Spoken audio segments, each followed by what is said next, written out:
Good day to everybody, and welcome to the Momoh podcast.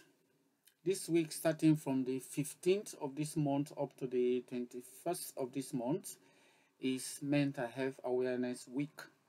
And the theme this year is anxiety. And the reason why is because we as a people, we need to be talking, conversing, discussing some of our issues that relate to our mental health or what can make us become mentally unwell.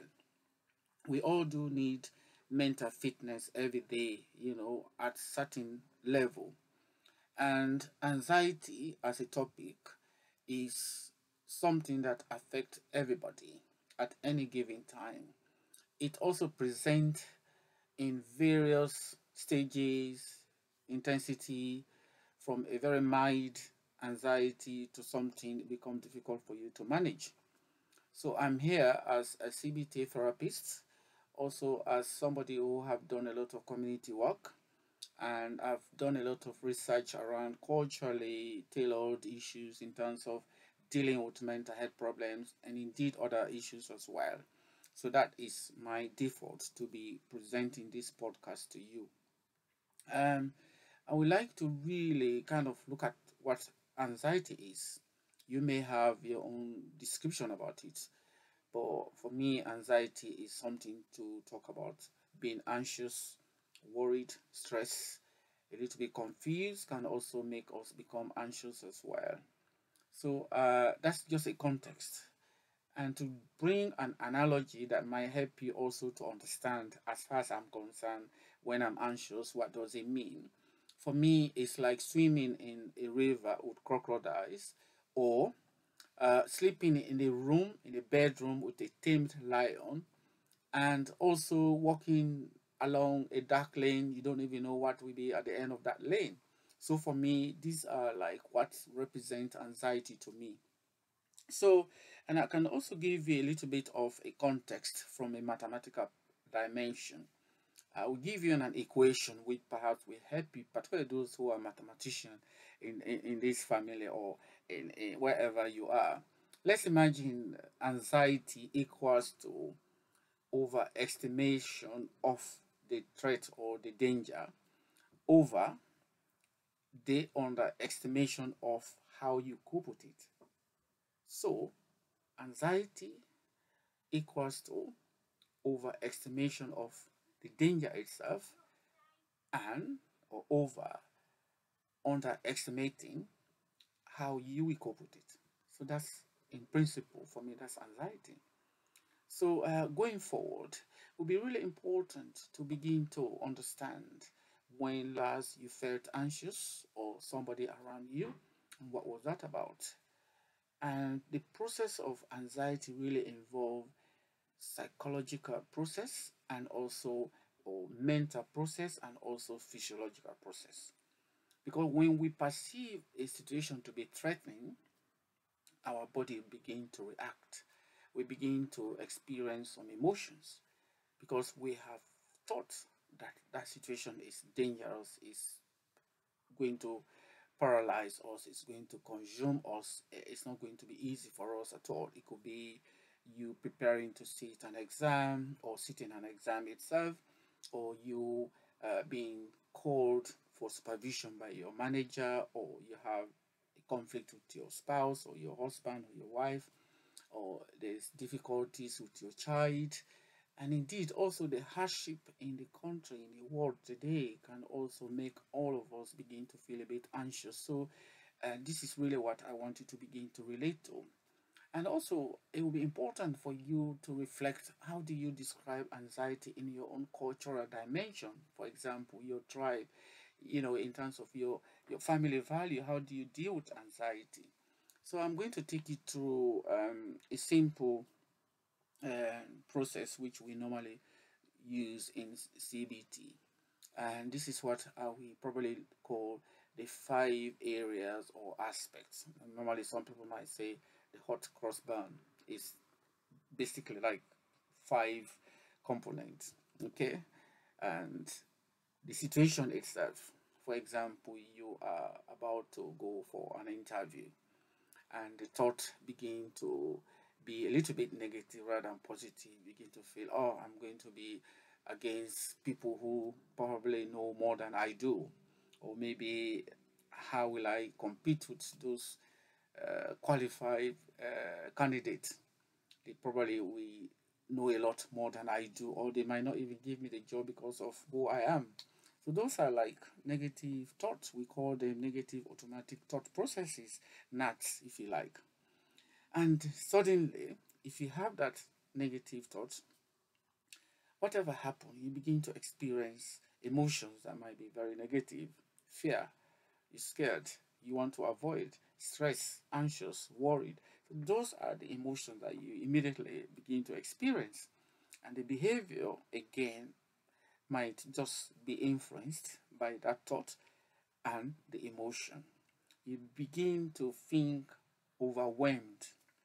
Maybe you want to avoid, maybe you want to overstudy, maybe you want to check out with people, maybe you want to doubt yourself, maybe you begin to really underestimate yourself, and that's why you begin to use that equation I mentioned in the beginning. And then going forward, the fifth aspect will be the physiological reactions, how your body begin to react. We understand the fight and flight mechanism, but in the world we live in today, we don't have cyber tigers who used to be the threat to our cavemen in our history. Today, our cyber tigers are right in our houses, in our bedroom, in our communities, in relationship, at work, and everything, on the traffic, you name it, hardship. These are our cyber tigers. We either attack them or we avoid them or run away from them. So there are two middle ground here also.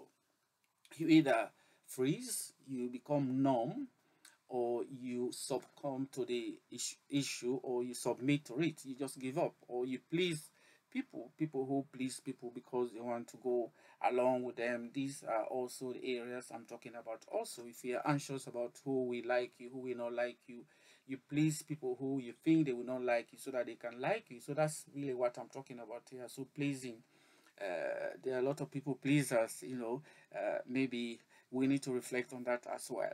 But anyway, going forward, so that's kind of a vicious cycle. If you find yourself behaving like this, or you have a pattern like this in your life, just give you a bit of understanding, so that we give you a good understanding of what a vicious cycle is. So going forward from that, really we need to look at how do we challenge it.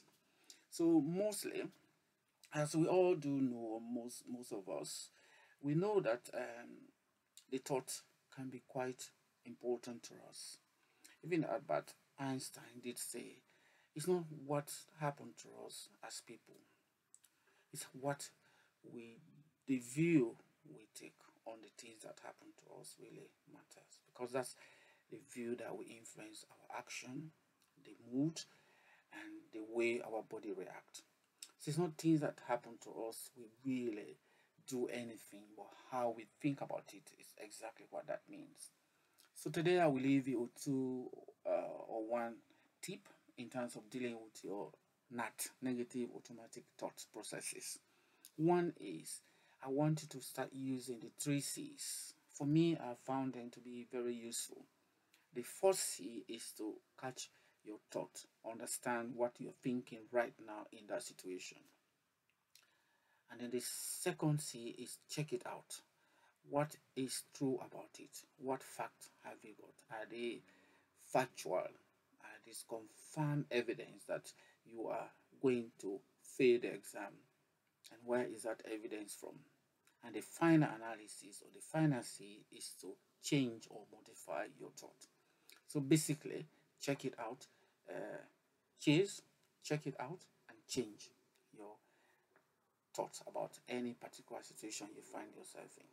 So, I would like to leave you with my own well-being strategy or tips I normally do. So, one of them is waking up every morning and being grateful for one or two or three things. I write them down. So, every morning, and that immediately you put yourself into a very positive mood state. And secondly, it's really about challenging some of these thoughts that you have that that are quite negative. And thirdly, it's really about self-care. You look after yourself during the course of the day. Journal some of these thoughts processes. Journaling, writing things down, your mood, your thinking, how you dealt with it can really help you to manage, to understand, to be in control of things. So for me, basically, these are some of my immediate tips I can share with you. And I hope you have found this podcast useful. And if at all there's any comment, please reach out to me, and I'll be contacted on 079 444 That is 079 444 that we reach me, and we can take this further.